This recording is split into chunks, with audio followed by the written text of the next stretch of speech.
بسم اللہ الرحمن الرحیم وَاذْكُرْ فِي الْكِتَابِ ابراہیم اِنَّهُ كَانَ صِدِّيقًا نَبِيًّا۔ قرآن کریم والفرقان حمید کے اندر حضرت ابراہیم علیہ السلام کے بارے میں اللہ تعالیٰ نے ارشاد فرمایا کہ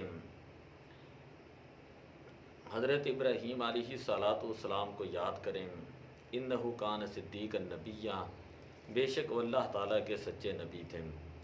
جس وقت حضرت ابراہیم علیہ السلام نار نمرود سے باہر تشریف لائے تو آپ نے بابل والوں سے مایوس ہو کر ہجرت کرنے کا ارادہ کیا اور اپنے چچا ہاران کے گھر مقام حراں کے اندر تشریف لے گئے۔ آپ کے چچا کی ایک حسین و جمیل بیٹی تھی جن کا نام تھا سارہ۔ چاچا نے حضرت ابراہیم علیہ السلام کی سعادت مندی کا نشان دیکھ کر اپنی بیٹی کا نکاح حضرت ابراہیم علیہ السلام سے کر دیا۔ حضرت ابراہیم علیہ السلام حضرت سارہ حضرت لوط علیہ السلام کو لے کر آپ وہاں سے پھر ہجرت کرتے ہیں اور مصر جس وقت تینوں حضرات حران سے مصر کی طرح روانہ ہوئے اور مصر میں پہنچے تو بخاری شریف کے اندر روایت موجود ہے، سیدنا ابو ہریرہ رضی اللہ تعالیٰ عنہ فرماتے ہیں کہ مصر کا جو بادشاہ تھا اس کو اس کے سپاہیوں نے اطلاع دی کہ یہاں پر ایک اجنبی شخص آیا ہے اور اس کی بیوی جو ہے انتہائی خوبصورت ہے اور اس کا کام یہ ہوتا کہ وہ خوبصورت عورتوں کو چھین لیتا اور ان کے شوہروں کو قتل کر دیتا۔ جب اس نے حضرت ابراہیم علیہ السلام کو دربار میں طلب کیا اور پوچھا کہ یہ تمہارے ساتھ کون ہے تو حضرت ابراہیم علیہ السلام نے فرمایا یہ میری بہن ہے، یہ میری بہن ہے۔ اور یہ آپ نے اس لیے فرمایا کہ یہاں تو آپ کے چاچا زاد تھی وہ، ٹھیک ہے، اس حوالے سے، یا یہ تھی کہ روئے زمین پر حضرت ابراہیم علیہ السلام اور حضرت سارہ یہ دونوں جو ہے وہ مومن تھے۔ اسلامی نقطہ نظر سے انہوں نے ایمانی اور اسلامی رشتے کو ذہن میں رکھتے ہوئے یہ فرمایا کہ یہ میری بہن ہے۔ جب وقت کے بادشاہ نے حضرت سارہ سلام اللہ علیہ ان کو الگ طور پر دربار کے اندر بلایا اور بادشاہ نے برے ارادے سے آپ کی طرح ہاتھ بڑھایا تو فوراً اللہ تعالیٰ نے اسے پکڑ لیا اور زمین کے اندر دنسنے لگا، گھبرا کر چلا اٹھا اور کہنے لگا کہ اے سارہ تم اپنے خدا سے دعا کرو کہ وہ مجھے نجات دیں اور آئندہ میں کبھی بھی غلط نیت کے ساتھ تمہاری طرف ہاتھ نہیں بڑھاؤں گا۔ چنانچہ حضرت سارہ سلام اللہ علیہ کی دعا کی برکت سے اللہ تعالیٰ نے اسے نجات دی، مگر وہ پھر گناہ کی نیت سے آپ کی طرف بڑھا اور دوبارہ اسے قدرت الہیہ نے پکڑ لیا اور پہلے سے زیادہ پکڑا۔ اب اس شخص نے، ظالم بادشاہ نے نہایت ہی عاجزی انکساری کے ساتھ دوبارہ درخواست کی کہ آئندہ میں کبھی بھی آپ کو تکلیف نہیں دوں گا، آپ میرے حق میں دعا فرمائیں۔ جب حضرت سارہ سلام اللہ علیہ نے دعا فرمائی اسے نجات ملی تو اس نے حضرت سارہ سلام اللہ علیہ کو جب رخصت کیا تو کہا کہ یہ میری ایک لونڈی ہے جسے میں نے قبطیوں سے حاصل کیا تھا اور آپ اس کو لے جائیں اور یہ آپ کی خدمت کیا کرے گی، کیونکہ وہ لوگ جادو کے اوپر یقین رکھتے تھے اور اس بادشاہ نے جو ہے وہ اپنے درباریوں کو بھی یہ کہا کہ یہ کوئی ان کے اندر خاص جادو کی طاقتیں ہیں، یہ کوئی جادو رکھنے والی ہیں۔ حضرت سیدہ حاجرہ سلام اللہ علیہ قبطی بادشاہوں میں سے ایک بادشاہ کی بیٹی تھیں۔ علامہ ابن حجر عسقلانی رحمۃ اللہ علیہ فرماتے ہیں کہ حاجرہ سلام اللہ علیہ کا باپ قبطی بادشاہ تھا جو مصر کے مضافات قصبہ حدن کا بادشاہ تھا۔ اور اسی طرح علامہ علی بن سلطان محمد القاری آپ فرماتے ہیں برقات شریف کے اندر جلد نمبر 11 صفحہ نمبر 10 کے اندر کہ انہیں حاجرہ اس لیے کہا جاتا ہے کہ آپ نے شام سے مکہ مکرمہ تک ہجرت فرمائی تو یہ آپ کو جو ہے جب بادشاہ نے حضرت سارہ سلام اللہ علیہ کی کرامت دیکھی تو ان کو آپ نے جو ہے ان کو تحفے کے طور پر حضرت حاجرہ جو ہے وہ عطا فرمائی تھی۔ تینوں نفوس قدسیہ جو ہے فلسطین کے اندر تشریف لاتے ہیں اور فلسطین کے اندر آ کر جو ہے انہوں نے وہاں پر تبلیغ شروع کی تو کچھ ہی دنوں کے بعد اللہ تعالیٰ نے اتنی برکتیں ڈالیں کہ آپ کی جو ہے وہ سلطنت اور آپ کی حکومت کے اندر جو ہے بہت سارے لنگر خانے مسافر خانے وہ تعمیر ہونے لگ گئے۔ تو حضرت ابراہیم علیہ الصلوۃ والسلام کا حضرت حاجرہ سے نکاح کی کیا صورت ترکیب بنی اور کیا واقعہ تھا۔ ایک دفعہ حضرت سارہ سلام اللہ علیہ نے حضرت ابراہیم علیہ الصلوۃ والسلام سے گزارش کی کہ ہمارے گھر میں اللہ تعالیٰ کا دیا ہوا سب کچھ ہے مگر فرزند نہیں، آپ حضرت حاجرہ سلام اللہ علیہ سے نکاح کر لیں،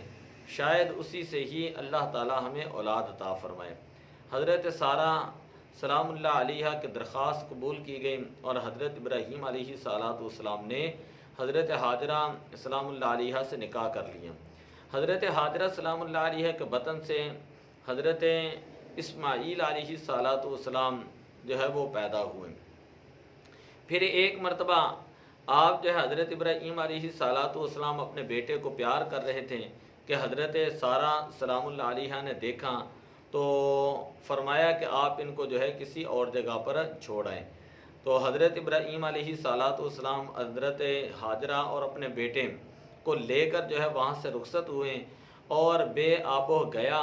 ایک ایسے خطہ زمین پر پہنچے کہ جس کی زینت خاردار جھاڑیاں اور ببول کے درخت تھے، ہر طرف جو ہے خشکی تھیں اور بے آب و گیا گھاٹیاں جو ہے جلوہ نما تھیں۔ یہی ان کا گوہر مقصود، جائے مطلوب اور محبوب جگہ مکہ مکرمہ تھی۔ مکہ معظمہ میں جس وقت آپ تشریف لائے، آپ نے اپنے بیٹے اور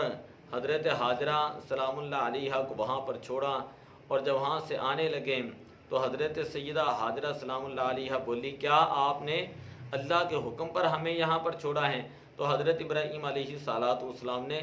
ہاں کا جواب دیا اور وہاں سے تشریف لے آئے۔ اور جس وقت وہاں سے باہر تشریف لائے تو چلتے چلتے شنیہ نامی پہاڑی کے قریب، یہ جگہ اس وقت جو ہے محلہ شیبکہ کی جانب ہے۔ جب آپ کو یقین ہو گیا کہ اب حضرت حاجرہ سلام اللہ علیہ نظر نہیں آ رہی،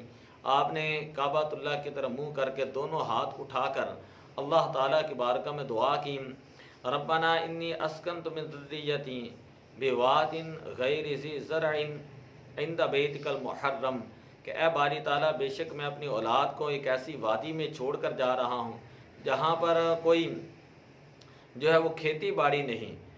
تیرے گھر کے پاس چھوڑ کر جا رہا ہوں جو حرمت والا گھر ہے۔ ربنا لیقیم الصلاۃ، اے باری تعالیٰ اس لیے تاکہ یہ نماز قائم کریں، فجعل افئدۃ من الناس تہوی الیہم، اور لوگوں کے دل جو ہے وہ اس کی طرف مائل کر دینا، وارزقہم من الثمرات لعلہم یشکرون، اور یہاں پر ان کو طرح طرح کے جو ہے پھل دینا تاکہ یہ شکر گزار بندے بن جائیں۔ سورہ ابراہیم آیت نمبر 37 کے اندر جو ہے یہ سارا واقعہ موجود ہے۔ اب حضرت حاجرہ سلام اللہ علیہ اور حضرت اسماعیل علیہ السلام جو چھوٹے بیٹے تھے، ریگستان کا وہ علاقہ تھا جس وقت جو روٹی کے ٹکڑے، جو اور پانی اور توشہ وغیرہ ختم ہو گیا، کھجوریں جو تھیں وہ ختم ہو گئیں، تو حضرت اسماعیل علیہ السلام پیاس کی وجہ سے شدت کے ساتھ جو ہے وہ آپ جو ہے وہ دل ملانے لگے اور افسردگی کا عالم تھا۔ حضرت حاجرہ سلام اللہ علیہ آپ سے دیکھا نہ گیا، آپ جو ہے قریب ہی صفا پہاڑی کے اوپر تشریف لے گئیں اور دیکھنے لگی کہ شاید ہی کوئی قافلہ جو ہے یہاں سے گزر رہا ہو، یا کوئی پانی کے آثار موجود ہوں، یا کوئی کھجوروں کے آثار وہاں پر موجود ہوں کہ وہاں پر سے حاصل کر کے آئیں۔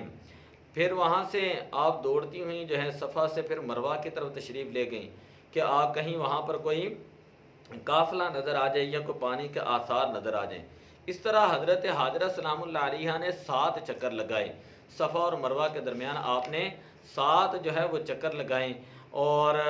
ہر مرتبہ پہاڑی کے اوپر جا کر پیچھے اپنے بیٹے کو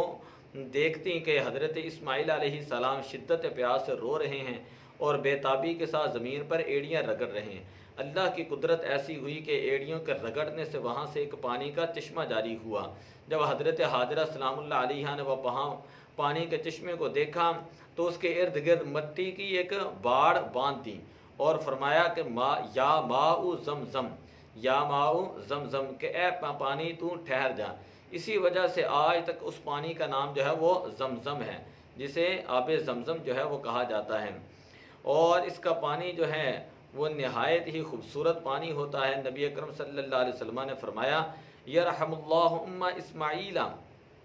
اللہ تعالی حضرت اسماعیل علیہ السلام کی والدہ پر رحم فرمائے۔ لو ترکت زمزم او قال لم تصرف من الماء لکان زمزم عینا معینا۔ البدایہ والنہایہ ابن کثیر جلد نمبر 1 صفحہ نمبر 178 کے اندر 76 کے اندر یہ موجود ہیں۔ فرمایا کہ اگر وہ پانی کو اس طرح نہ روکتی تو آج زمزم کنویں کے بجائے جاری نہر کی شکل میں ہوتا، آج کنویں کی بجائے جاری نہر کی شکل میں ہوتا۔ تو بہرحال حضرت سیدہ حاجرہ سلام اللہ علیہ سے جو ہے وہاں پر آپ نے یہ الفاظ بیان فرمائے کہ یا ماء زمزم، ٹھیک ہے۔ تو حضرت اسماعیل علیہ السلام کے قدموں کی برکت سے جو ہے وہ شہر بھی آباد ہوا، اور وہاں پر آپ کے قدموں کی برکت سے آب زمزم جو ہے وہ بھی نصیب ہوا، اور حضرت حاجرہ سلام اللہ علیہ کے برکت سے صفا و مروہ شعار اللہ کہلائے گے۔ اللہ تعالیٰ نے قرآن پاک کے اندر بیان فرمایا ان الصفا والمروہ من شعائر اللہ، بے شک صفا اور مروہ جو ہے وہ اللہ کی نشانیوں میں سے نشانیاں ہیں۔ تو وہاں پر خانہ کعبہ شریف کے اندر حجر اسود ہوں، مقام ابراہیم ہوں، تو یہ اللہ کی نشانیوں میں سے نشانیاں ہیں۔ تو آپ نے تمام واقعہ سنا، اس کو یاد رکھیں، اور یاد رکھنے کے بعد جو ہے دعا کریں کہ اللہ تبارک و تعالیٰ ان عظیم ہستیوں کی ہمیں برکتیں عطا فرمائے۔ حضور علیہ السلام نے ارشاد فرمایا ماء زمزم لما شرب لہ، آب زمزم جو ہے وہ ایک ایسا پانی ہے، زمزم ایسا پانی ہے کہ آپ اس کو جس مقصد کے لیے، جس نیت کے لیے، جو نیت رکھ کر جو ہے آپ اس کو پئیں گے، تو حضور علیہ السلام نے فرمایا اللہ تعالیٰ کی مراد کو جو ہے وہ پورا فرماتا ہے۔ ماء زمزم لما شرب لہ، اس دنیا کی کسی بھی جو ہے ایٹماسفیئر کے اندر جو ہے آب و ہوا کے اندر لے کر جائیں، نہ تو اس کی رنگت تبدیل ہوتی ہے، نہ اس کا ذائقہ تبدیل ہوتا ہے۔ تو دعا ہے کہ اللہ تبارک و تعالیٰ ہمیں عمل کرنے کی توفیق عطا فرمائے۔